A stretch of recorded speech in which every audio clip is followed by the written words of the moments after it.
Hi there, welcome to Bible Tank. If this is your first time with us, we're all about sharing real Christian stories from people all over the world.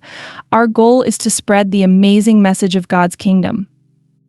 We talk about near-death experiences, visions, spiritual encounters, supernatural protection, miracles, and more.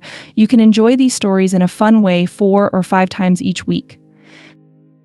If you've had a vision, dream, or experience of heaven or hell that you want to share with the world, we invite you to record yourself telling your story. You can also send it to us as an audio file or write it out and send it to the email in the description below. We invite you to become a member of this family by subscribing to our channel. God bless you as you do so. There are stories that push the boundaries of belief, tales so dark that they chill your bones and force you to question everything you thought you knew about good and evil. What you're about to hear is one of those stories. A man who was once deeply entrenched in Satanism, revered as a warlock, a man who had power over dark forces most of us can only imagine. But that same man encountered the light that broke through his darkness. His name is James Kawalya, and this is his testimony. His journey from the kingdom of darkness into the light of Jesus Christ. Hello everyone. My name is James Kawalya. I was born in a small village in Uganda, a place where the spiritual world wasn't just a belief. It was part of everyday life. As a child, I remember hearing stories about powerful witch doctors, about people who could summon spirits, heal the sick, and curse their enemies. There was always an unspoken fear that hung over our village, a fear of the unseen forces that controlled the fate of so many. To most people, these were things to be feared, to be avoided. But for me, even at a young age, I was fascinated by them. My father was a devout man, a Christian, but he worked long hours away from home, leaving my mother to raise me and my siblings. My mother, like many in our village, had a respect for the spiritual traditions. She believed in God, but she also believed in the power of the spirits. I often saw her visit the local witch doctor when she needed help, and those visits left a lasting impression on me. When I was around 13, something happened that changed the course of my life. I became very sick. Doctors couldn't explain what was wrong with me. My family was desperate. They tried everything. Medicines, prayers, but nothing worked. Finally, my mother took me to the most feared witch doctor in our region. I remember the place vividly. It was deep in the forest, a dark, eerie clearing where no one dared to go after sunset. The witch doctor was an old man, and as soon as he saw me, he smiled in a way that made my skin crawl. He told my mother that I had been chosen. He said that my illness wasn't an ordinary sickness. It was a sign that the spirits had marked me for something greater. He performed a ritual that night, chanting in languages I didn't understand, drawing symbols in the dirt with blood. And by morning, I was completely healed. It was at that moment that I knew there was something powerful about the world of the spirits. My healing wasn't just a relief. It was an invitation. The witch doctor took me under his wing, and over the next few years, that I became his apprentice. He taught me the ways of the spirits, how to perform rituals, how to communicate with entities that most people couldn't see. At first, it felt like I had tapped into a hidden world, a world where I could control my destiny, where I could manipulate the forces of life and death. But as time went on, I began to see the darker side. The spirits didn't just give. They took. Every ritual came with a price. Every time I called upon their power, I had to offer something in return. Sometimes it was animals, sometimes it was my own blood, but as I grew older, the price became higher. By the time I was 18, I was no longer an apprentice. I had become a full-fledged warlock. I was powerful. People feared me. They came to me for all sorts of things. Protection, revenge, wealth. I would perform rituals that summoned demons to do my bidding. I could curse people, make them sick, destroy their lives with just a few words and some offerings. I reveled in it. I thought I was invincible. The more I delved into the darkness, the more the spirits demanded from me. They would appear in my dreams, in my waking hours, whispering to me, telling me what to do, how to gain more power.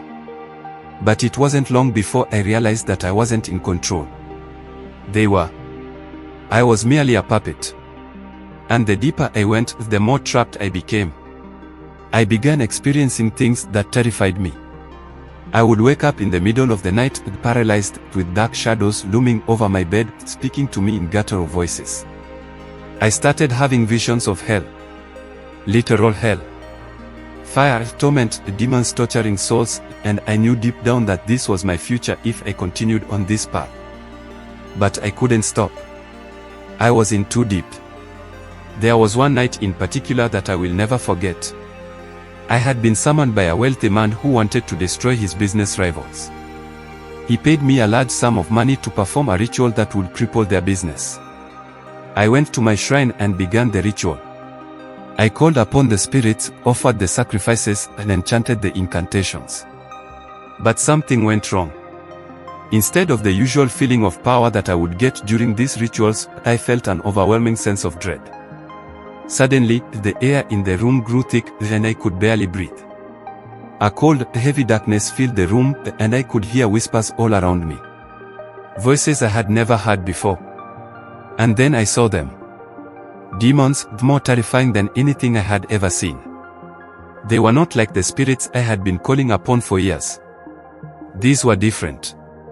They were hungry, vicious, and they wanted something from me. I could feel their hatred, their desire to consume me. I was frozen in fear. I couldn't move, I couldn't speak. And then, I heard a voice. A soft, gentle voice that cut through the darkness. It simply said, "James, call on me." At first, I didn't understand what was happening. But then I realized. It was him. It was Jesus. I had heard of him growing up, but I had never believed. I had mocked Christianity, mocked the idea of a God who was more powerful than the spirits I served. But in that moment, I knew. I knew that Jesus was real and that he was the only one who could save me. With whatever strength I had left, I whispered, "Jesus, help me." Immediately, the darkness lifted. The demons vanished and I was left kneeling on the floor, sobbing. I felt a warmth, a peace unlike anything I had ever felt before. It was as if a great weight had been lifted off my shoulders. I knew I had been saved. The next morning, I made a decision. I gathered all of my occult objects. Everything I had used in my rituals, all the charms, the idols, the books. And I burned them. The flames consumed them, and as I watched, I felt the chains that had bound me for so many years finally break. But that wasn't the end of my journey. Leaving Satanism wasn't easy. The demons didn't let go without a fight. For weeks, I was tormented. Nightmares, attacks, strange occurrences. But I held on to Jesus. I prayed like I had never prayed before. And slowly, the attacks stopped. The peace that Jesus had given me grew stronger, and I knew that I was free. Now, I travel across Africa, sharing my story, telling people about the power of Jesus Christ. I've seen others delivered from the same darkness that once held me captive. I've seen lives transformed by the power of the gospel. And I'm here to tell you, no matter how deep into darkness you may have fallen, and no matter how bound you are by the forces of evil, Jesus can set you free.